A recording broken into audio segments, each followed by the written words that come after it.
Bon, d'abord, tous passaient sans effroi, c'est la moitié d'un vers de Vigny, dans un poème qui s'appelle Le corps, sur lequel on transpirait autrefois à l'école, qui dit « Roland gardait les monts, tous passaient sans effroi ».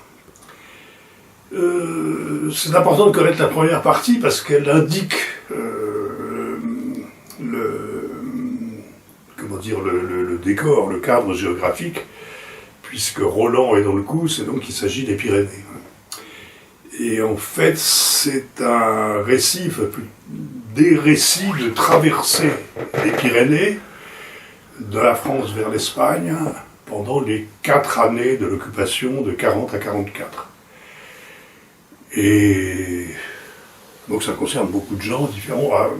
On estime, me semble-t-il, à environ 30 000 le nombre de personnes qui sont passées ou qui ont tenté de passer par cette voie. Bon. Ça commence avant 40 et ça se termine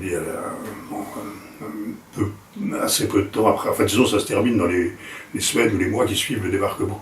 Ça continue cependant après le débarquement, mais il y a encore des gens qui traversent pour aller en Espagne. Ça concerne, au début, ça concerne principalement, dans 40, ça concerne principalement des réfugiés, allemands ou autrichiens, juifs ou non, communistes ou non, enfin opposants en tout cas au régime nazi.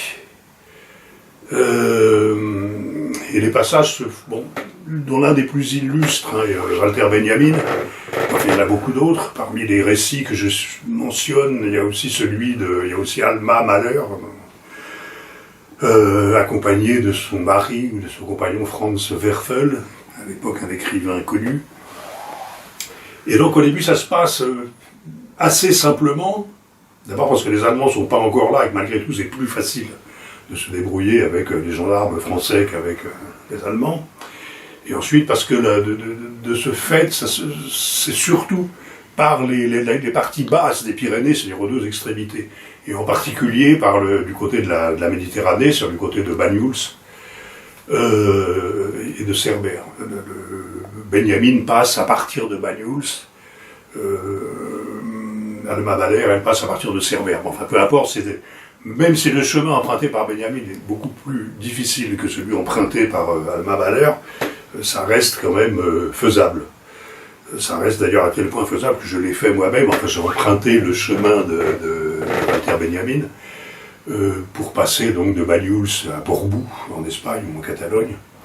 Et d'ailleurs, au passage, je signale que ce qui fait peut-être aussi l'intérêt de ce livre, c'est que c'est non seulement le récit de personnes illustres ou non qui ont emprunté ces itinéraires, mais c'est également le récit de mes efforts pour emprunter les mêmes itinéraires, ou certains de ces itinéraires. Alors je disais 40, donc plutôt globalement des gens originaires du Reich, ayant toutes les raisons de craindre la police allemande, et dans une moindre mesure, mais tout de même la police française.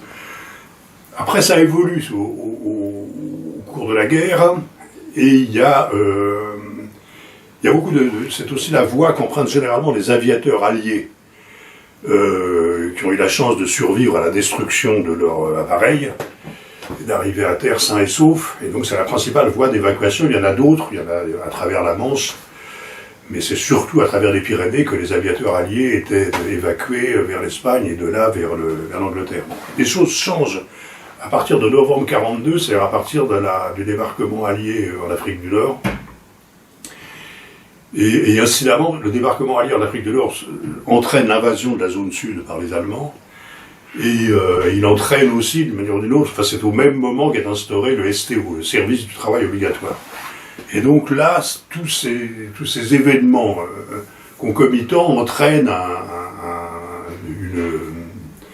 une accentuation, une crue considérable des passages, notamment de gens jeunes fuyant le service du travail obligatoire. Mais enfin, quand on dit fuyant le service du travail obligatoire, ça a l'air d'être péjoratif, alors qu'ils fuient quand même le service du travail obligatoire, mais généralement, enfin, pour beaucoup d'entre eux, probablement pour une majorité d'entre eux, dans le dessein aussi de rejoindre les armées alliées soit en Angleterre, soit de plus en plus en Afrique du Nord, en passant par Casablanca. Et donc à ce moment-là, c'est beaucoup de gens. Donc on dit au départ, surtout des juifs et des gens persécutés par le régime nazi, après des résistants, des aviateurs.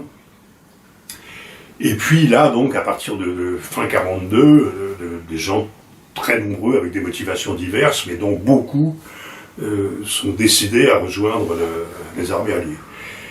Et donc j'en ai choisi, si je puis dire, j'ai consulté pas mal de récits. J'en ai choisi quelques-uns de manière pas complètement arbitraire. Moi, il y a des récits d'aviateurs, notamment des récits de Chuck Yeager, qui est l'homme qui a franchi le premier le mur du son et qui est le héros, du film L'étoffe des héros, où je pense que son rôle est tenu par Sam Shepard d'ailleurs. Bref, et donc Yeager, il était à l'époque un jeune pilote de chasse, il a été abattu dans le sud-ouest de la France, et il a traversé les Pyrénées. Il a traversé les Pyrénées, en plus semble-t-il, en traînant, poussant, portant un collègue, un autre aviateur, qui, dans sa fuite, avait été blessé au genou par les Allemands, par une patrouille allemande, et qu'il avait fallu, Yeager prétend qu'il l'a amputé avec, en gros, un canif de ce qui restait de sa jambe, qu'il l'a pansé et qu'après il l'a acheminé en Espagne dans des conditions donc absolument effarantes. Bon, bref, il y a d'autres récits concernant des aviateurs, dont l'un se termine mal d'ailleurs. Il y a eu, tous les gens qui entreprenaient cette traversée ne la terminaient pas. Il y a eu beaucoup de morts, soit des gens rattrapés par la police allemande, le cas échéant par la police française, soit des gens mourant de froid, se perdant dans la montagne, des gens trahis par leurs passeurs, des gens, etc. Bon. Et alors, s'agissant de la trahison par les passeurs, il y a une histoire sur laquelle j'insiste particulièrement, parce qu'elle me touche d'autant plus, si vous voulez, qu'il s'agit de quelqu'un qui va devenir un de mes réalisateurs de films préférés. C'est l'histoire de Jean-Pierre Grimbach. Bon, Jean-Pierre Grimbach est un jeune homme à l'époque qui s'engage très tôt dans leur... En 40, il est à Marseille. D'abord, il essaie de fuir la France. Il est avec son frère, Jacques. Il n'y arrive pas. Il sollicite l'aide du consulat américain qui est réputé aider les gens à partir à l'étranger. Il n'est pas aidé par le consulat américain. Donc bon, bref, finalement, Jean-Pierre Grimbach et Jacques Grimbach se retrouvent séparément. Je ne sais pas pourquoi ils se sont séparés, parce que apparemment c'est deux frères qui s'entendaient bien, mais enfin ils entreprennent fin 42, dans la période que je évoquais auparavant, c'est-à-dire après le débarquement allié en Afrique du Nord, ils entreprennent séparément la traversée des Pyrénées pour gagner ou l'Angleterre ou l'Afrique du Nord. Et pour Jean-Pierre Grimbach, ça se passe bien, ça se passe assez bien, ça. Il est un peu promené par ses passeurs, mais il arrive à bon port, et lui d'ailleurs arrive à Londres. Je ne sais pas très bien pourquoi, parce que normalement en 1942, après le débarquement, donc le débarquement en Afrique du Nord, les gens se retrouvaient plutôt en Afrique du Nord. Mais lui, il va à Londres, et là il est débriefé par je pense le BCRA, les services secrets de la France libre, qui naturellement vérifiaient que les gens qui leur arrivaient n'étaient pas des espions allemands. Et de ce débriefing, donc, moi ce débriefing, de toute façon c'est très intéressant, j'ai consulté aux archives de la défense à Vincennes, la déposition de Jean-Pierre Grimbach. Bon, donc j'étais assez ému, parce qu'en plus c'est l'original, je veux dire, c'est sur du papier pur, c'est écrit à la main, et donc il y a toute une fiche signalétique du gars, etc., ses motivations, ce qu'il a fait auparavant dans la guerre, pourquoi il s'engage, et ainsi de suite, et à la fin, il signe, et il dit « Je souhaite servir sous le nom de Jean-Pierre Melville ». Voilà. Et donc Jean-Pierre Grimbach et le futur, enfin désormais Jean-Pierre Melville, le réalisateur.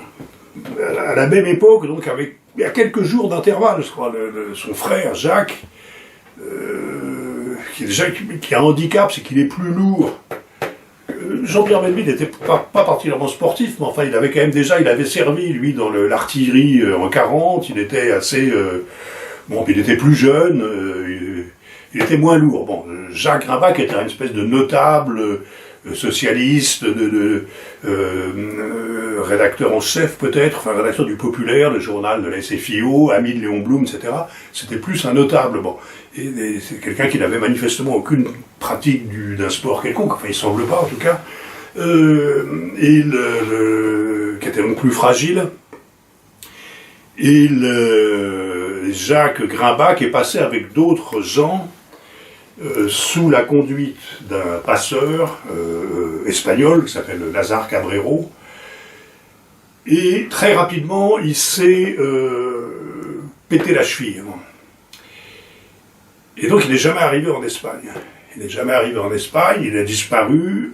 Ses compagnons de voyage, peut-être avec une certaine légèreté, mais enfin bon, il faut aussi se mettre à leur place, se sont finalement accommodés de ce que le passeur Lazare Cabrero leur a dit, que bon, Grimbach était fatigué, qu'il était revenu en France, ce qui dans le contexte n'a pas de sens, c'est-à-dire pour un homme politique, socialiste, juif par ailleurs, fin 42, retourner vers la France quand on a fait la moitié du chemin vers l'Espagne, ça n'a pas de sens. Ça, là, on est sûr de se faire arrêter et vraisemblablement déporté. Bon. Donc, bon, bref, en tout cas, ses amis ont cru ou ont feint de le croire, et on n'entend plus parler de Jacques Grimbach. Enfin, il a disparu, voilà. Il a disparu, on ne sait pas où ni comment, et puis au début des années 50, donc assez longtemps, quand même après la fin de la guerre, je crois, quelqu'un en randonnant tombe à une assez haute altitude sur des restes. Alors en l'occurrence, comme si s'était écoulé quand même des années, les restes sont des ossements, un squelette avec un chapeau, un manteau. Le chapeau et le manteau sont importants parce que le manteau c'est aussi comme ça qu'il a été identifié, parce que c'était une pièce de tissu. Les deux frères, Jean-Pierre et Jacques, s'étaient fait tailler deux manteaux dans la même pièce de tissu. Et donc Jean-Pierre, Melville, identifiera son frère non pas tant à ses ossements qu'à ce manteau, et accessoirement à son chapeau. Parce que le squelette, semble-t-il, est coiffé, c'est un détail macabre, mais il est coiffé d'un chapeau. Et donc moi, ça m'a fait penser, quand j'ai lu ça, au fait que par la suite, comme chacun sait, une des choses qui caractérise Melville, la silhouette de Melville, c'est le chapeau. Et donc je me dis finalement, est-ce que le chapeau que Jean-Pierre Melville portera pendant toute sa vie, ça n'est pas une réminiscence de ce chapeau dont le cadavre, le squelette de son frère était encore coiffé dans la montagne. Bref, une enquête s'ensuit, et je passe sur les détails, bien que ce soit assez passionnant. Il s'avère que c'est Lazare Cabrero, donc le passeur, qui en fait a descendu Jacques Grimbach, lui a tiré une balle dans la nuque, en prétextant, alors d'une part il était effectivement handicapé par sa fracture à la cheville, il est certain qu'il avait du mal à suivre, donc il avait pris du retard, et Cabrero prétend qu'il a été obligé de l'abattre parce que autrement il aurait été ramassé par les Allemands, il aurait parlé, il aurait compromis le réseau et l'itinéraire de traversée des Pyrénées. Ce qui est totalement fou, puisque ça se passe à un moment, à l'automne 42, où certes, les Allemands sont en train ils ont déjà envahi la zone libre, la zone dite libre, mais ils ne sont pas du tout encore, les Allemands ne faisaient pas de miracle, ils n'avaient pas la capacité de se déployer immédiatement partout, ils n'étaient absolument pas déployés dans les Pyrénées, dans ce secteur des Pyrénées. C'est-à-dire que le prétexte que Cabrero a donné pour avoir exécuté Jacques Grimbach est totalement farfelu. Bon. Bref, ça donne lieu à un procès qui a eu lieu à Foix, devant la cour d'assises de l'Ariège, et au terme duquel, de manière pour moi incompréhensible, Cabrero a été acquitté.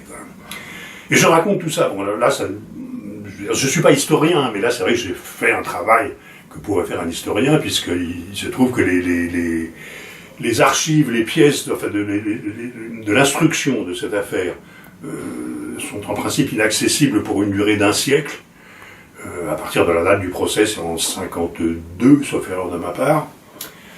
Et que j'ai obtenu l'autorisation de les consulter, et donc là j'ai eu entre les mains des documents qui, je pense, n'avaient pas été consultés auparavant et qui me permettent de faire un peu le point sur cette affaire Grimbach-Cabrero, c'est l'assassinat de Jacques Grimbach par son passeur Lazare Cabrero. Donc il y a beaucoup d'autres histoires. Alors, j'ai parlé de l'aviateur américain, Jacques Grimbach et Jean-Pierre Grimbach, qui sont quand même, c'est une partie importante du livre. Il y a d'autres récits, j'ai mentionné Julie Benyamin, mais Benyamin, c'est d'abord le récit de sa traversée qui est connu. Était connu, je veux dire, je n'ai pas fait aucune découverte à ce sujet. Et puis, c'est un type dont c'est d'ailleurs un des ressorts, enfin, un des déclencheurs de ce projet de livre. C'est un livre de Gérard Guégan, qui s'appelle Théo Frankel, Une lumière dans la nuit. Voilà. C'est un beau livre, sur un beau personnage qui est Théo Frankel. Et ce Théo Frankel, qui est c'est un médecin de formation. Enfin, d'ailleurs, c'est tellement un médecin de formation qu'il a fait le médecine avec André Breton. Il est très proche d'André Breton, mais il est beaucoup plus drôle qu'André. Enfin, il a une qualité qu'André Breton n'a pas, c'est qu'il a beaucoup d'humour, beaucoup d'ironie par rapport à lui, et qu'il a aussi une forme d'humilité qui est certainement la qualité que André Breton possédait le moins. Et donc il est très proche des dadaïstes, puis des surréalistes, etc. Mais en même temps, il a à peu près rien écrit. Enfin, il y a une espèce de volonté chez Frankel d'anonymat qui le rend d'autant plus admirable. Donc c'est un personnage extrêmement doué. Mais d'abord, lui, il termine sa médecine et il exerce la médecine. Et il participe à énormément de choses avec les surréalistes, mais à ma connaissance, il n'a pas écrit beaucoup. Il toujours est-il que Frankel a traversé aussi les Pyrénées dans des circonstances qu'il rapporte dans un assez long texte dans le numéro 14 des Temps modernes, donc assez peu de temps après la fin de la guerre, et de manière assez caractéristique, toujours cette recherche de l'anonymat. Il n'est pas signé son article, son texte dans les Temps modernes. Et Frankel, alors c'est intéressant aussi enfin en plus, on retrouve ça également d'ailleurs dans le récit de l'évasion de Jean-Pierre Melville. D'abord, Frankel se fait balader aussi par les gens qu'il paye pour lui faire traverser les Pyrénées.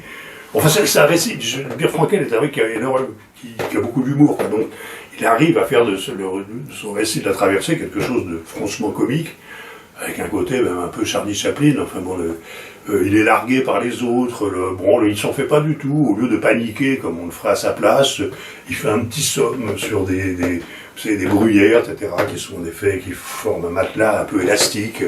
Il perd sa montre, alors il passe, dit-il, 1 heure à la rechercher, et puis finalement il rejoint le groupe. Et dans ce groupe, il y a notamment un général avec ses 2 fils. Donc je sais pas, ça a quelque chose je sais pas pourquoi ça a quelque chose d'un peu comique, le général avec ses 2 fils. Bon, le général et ses 2 fils sont animés de louables intentions, puisque ils traversent les Pyrénées pour reprendre la guerre contre l'Allemagne.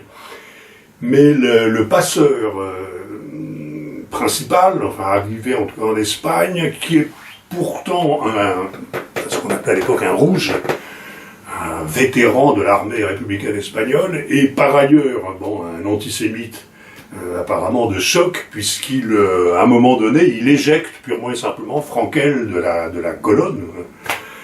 Et et là, je dis heureusement, on craint le pire. Que va faire le général? Le général se comporte quand même. Il se comporte pas héroïquement, c'est-à-dire qu'il ne dit pas nous ne ferons pas un pas de plus si M. Frankel ne se joint pas à nous, mais enfin il obtempère d'une certaine façon aux injonctions du guide antisémite, mais il permet quand même à Frankel, il fait en sorte que Frankel puisse les suivre à distance. Donc le voyage de Frankel est tout à fait épique, et puis en plus ça ne s'arrête pas là. Enfin, oui, alors je sais pas, il ne faudrait pas que je mélange les deux, mais là il s'avère, à ce moment-là, je crois qu'il y avait au consulat de Grande-Bretagne à Barcelone, quelqu'un qui ne faisait pas partie du personnel du consulat directement. Je ne veux pas incriminer nos amis britanniques, parce qu'en fait c'était un Belge, un colonel belge, mais enfin qui quand même travaillait dans l'orbite du consulat britannique, et qui, de sa propre initiative également, éliminait les Juifs. C'est-à-dire qu'il ne procurait pas aux Juifs les papiers faux dont ils avaient besoin pour rejoindre l'Angleterre ou l'Afrique du Nord. Voilà, donc on découvre comme ça des choses assez lamentables et peu connues. Ce qu'on découvre aussi incidemment, mais là je vais pas, je dis malgré tout, je suis pas historien, mais c'est vrai que moi j'ai découvert une chose dont je n'avais jamais pris la mesure, c'est la rivalité.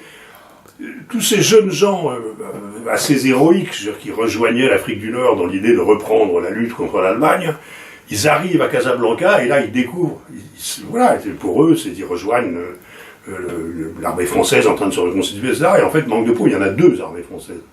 Il y a celle de Giraud et celle de De Gaulle, en gros. Il y a l'armée d'Afrique et il y a les FFL, les Forces françaises libres. Et avec des rivalités terribles entre les deux, quoi. Et ils sont harponnés par les recruteurs de l'une et de l'autre, qui naturellement disent chacun pique-pendre de leurs rivaux. Et donc c'est quelque chose.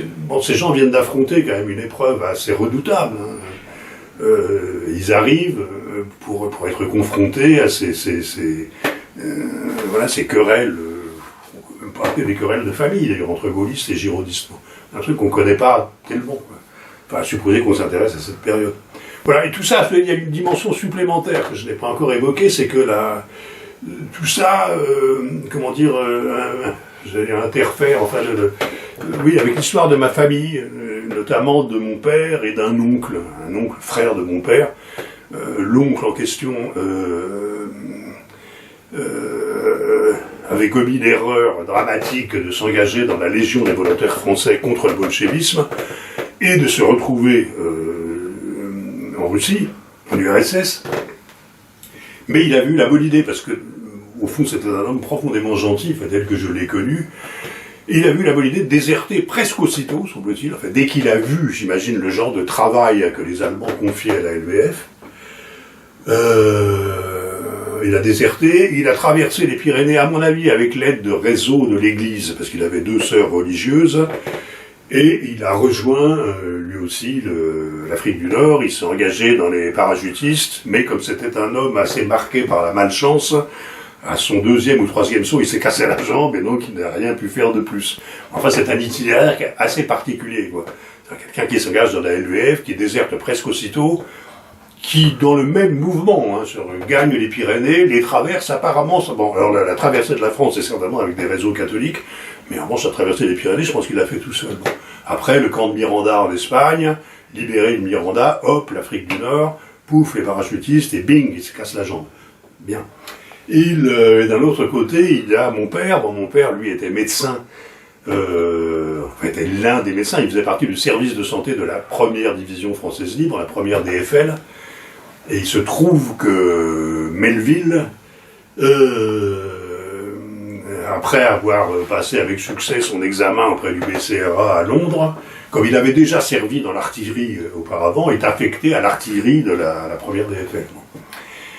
Il a une coïncidence assez étrange, c'est que il y a des années, il y a longtemps, vraiment longtemps, quarantaine d'années peut-être, bref, c'est une des seules fois dans ma vie, ou peut-être la seule fois dans ma vie où j'ai dîné en tête-à-tête avec mon père, au restaurant, et on a bu pas mal, et à un moment de la soirée, mon père s'est lancé, et je précise que mon père, qui avait fait toute la guerre dans le service de santé de la première DFL, n'évoquait jamais devant ses fils des épisodes de la guerre. Là aussi, je pense par modestie, par orgueil, les deux. C'est un peu la même chose. En tout cas, il n'en évoquait jamais. Et là, tout d'un coup, son inspiration excitée par la boisson, il me décrit magnifiquement d'ailleurs une scène très particulière qui est la préparation d'artillerie. Cette préparation d'artillerie, elle mobilise des centaines de pièces, des centaines de canons, pendant la campagne d'Italie, précédant le franchissement par les troupes alliées du Garigliano. Et donc ça a donné lieu, il s'agissait de détruire ce que les Allemands, la ligne fortifiée allemande qui s'appelle la ligne Gustave. Et donc ça a donné lieu pendant toute une nuit à une préparation d'artillerie Extrêmement spectaculaire. Mon père m'a décrit ça, c'est la seule scène de guerre que mon père m'a jamais décrite. Et là, la préparation de ce livre, je regarde un passionnant d'ailleurs documentaire qui s'appelle dans les archives de l'INA, grâce au réalisateur qui a eu la gentillesse de m'indiquer où le trouver, un documentaire qui s'appelle Sous le nom de Melville, et qui raconte notamment Melville dans la guerre. Bon. Et dans ce film, il y a une interview, en fait c'est un extrait d'une interview qui n'a pas été donnée pour le film, mais peu importe, une interview antérieure de Melville, où il décrit une espèce de révélation qu'il a eue à un moment de la guerre, où il a su, en tout cas il s'est dit qu'il survivrait à la guerre, qu'il ne mourrait pas, et que la première chose qu'il ferait arriver à Paris, c'est de monter un studio et de faire ses films. Donc cette vocation cinématographique, il l'avait déjà, mais là il dit, je vais survivre, et je vais m'acheter un studio et faire des films. Et cette révélation, si je puis dire, cette révélation, en fait, s'il se dit qu'il va survivre, c'est qu'il se dit tout d'un coup, bon, ça y est, maintenant les Alliés ont acquis une telle supériorité matérielle que de toute façon l'Allemagne va être vaincue. Et cette idée lui vient, dit-il dans l'interview, en observant la préparation d'artillerie précédant le franchissement du Garigliano pendant la campagne d'Italie. C'est-à-dire que tout d'un coup, j'imagine, d'un côté, bon, on peut même les imaginer ensemble. Une dimension sur laquelle j'ai peu insisté, c'est le fait que j'ai donc un peu payé de ma personne, c'est-à-dire que là, moi ça m'intéresse pas de travailler uniquement sur des archives, et voilà, je voulais voir les Pyrénées, d'abord, où je n'étais pas retourné depuis très longtemps, et que je connais d'ailleurs assez mal, et je voulais au moins essayer d'emprunter certains de ces itinéraires. Alors le premier que j'ai essayé d'emprunter, je savais que je n'y arriverais pas, parce que j'étais avec des gens beaucoup mieux entraînés que moi, et donc là effectivement j'ai canné au bout d'une heure, et j'ai été sauvé du désastre par notre camarade Francis Tabouret, qui m'avait accompagné dans ce début de marche. Bon, donc là, le premier, c'est, sur le plan en tout cas athlétique, je veux dire, une défaite totale. Après, je me suis rétabli un peu, j'ai fait donc, cette fois avec un ami photographe, le chemin de Walter Benjamin, entre Banyuls et Portbou. Bon, c'était plus facile, celui que le chemin sur lequel j'avais canné à partir de Saint-Gironsin. Plus facile, mais enfin c'est quand même pas évident non plus. Et puis après, du coup, encouragé par ce premier succès, j'ai tenté 2 itinéraires, l'un vers le col ou le port de Rath, qui est celui emprunté par un convoi d'aviateurs américains, dont 2 ou 3, je ne sais plus, sont morts d'ailleurs dans le franchissement du col. Là, je suis arrivé presque jusqu'au bout, mais pas tout à fait. Bon. J'ai dû renoncer assez près du but, mais d'abord parce que j'étais très fatigué, mais aussi parce que l'heure tournait et que je craignais d'être surpris par la nuit. Et puis enfin, un itinéraire au départ de Luchon, de Bagnères de Luchon, dont... alors là, c'est un triomphe, c'est-à-dire que je pense que plus jamais je ne ferai ça de ma vie, et j'étais très étonné là d'y parvenir. Là, je suis arrivé au col, donc sur la ligne de crête, j'ai vu l'Espagne à mes pieds, bon. Et c'est un itinéraire dont il est possible, c'est pas sûr, hein, mais enfin il est possible, que, puisque le départ de Jean-Pierre Melville, l'endroit d'où il part pour sa traversée des Pyrénées, c'est Bagnères de Luchon, le plus simple en tout cas, c'est d'emprunter l'itinéraire que je vais emprunter. Melville est curieusement imprécis dans la description de son passage, sur le plan géographique il est assez imprécis. Enfin donc, il est vraisemblable, il est possible en tout cas que ce soit l'itinéraire emprunté par Melville, et accessoirement, si je puis dire, c'est l'itinéraire emprunté également par d'héroïques Espagnols qui, à la fin de la guerre, ont pensé, comme un certain nombre de leurs compatriotes, que les Alliés allaient lâcher Franco, sur quoi ils ont fait un mauvais calcul politique, et donc ils se sont lancés en armes, bien sûr, hein, dans la conquête d'une minuscule portion de territoire espagnol, au pied de ce col, justement sur le versant espagnol du col, en imaginant qu'à partir de là, la révolte allait s'étendre et que le régime de Franco allait tomber. Voilà. Bien entendu, surtout, c'est des massacrés ou faits prisonniers, mais donc cet épisode héroïque et funèbre passe par le col en question. Donc, voilà, ce récit est émaillé également par ce livre est émaillé par le récit de mes propres tentatives, infructueuses ou couronnées de succès, pour emprunter ces mêmes itinéraires d'évasion. Voilà, du rapport que j'ai au paysage, les détails, que tout d'un coup, un, je sais plus, géant casino, enfin, ou un autre, un supermarché quelconque, prend de l'importance, alors que c'est pas, bon, ou l'observation d'un petit oiseau qui s'appelle le cinq, le plongeur, qui est un oiseau qui marche sur le fond des rivières, voilà, ce genre de choses, tout ce qui se rapporte aux ours, parce que j'ai un goût particulier pour les ours, et qu'il y en a quand même de nouveau un certain nombre dans les Pyrénées. Enfin, il y a voilà, toutes sortes de choses qui émaillent ce récit, qui fait que je pense qu'il a forcément par moments un caractère extrêmement dramatique, mais il a également un caractère assez burlesque, surtout quand il s'agit de moi, de mes tentatives et de mes séjours dans les Pyrénées. Hein. Donc il y a et voilà, qui sont, oui, voilà, je décris des endroits où j'habite, la façon dont le soleil se lève sur la ville de Foix à un moment précis de l'année,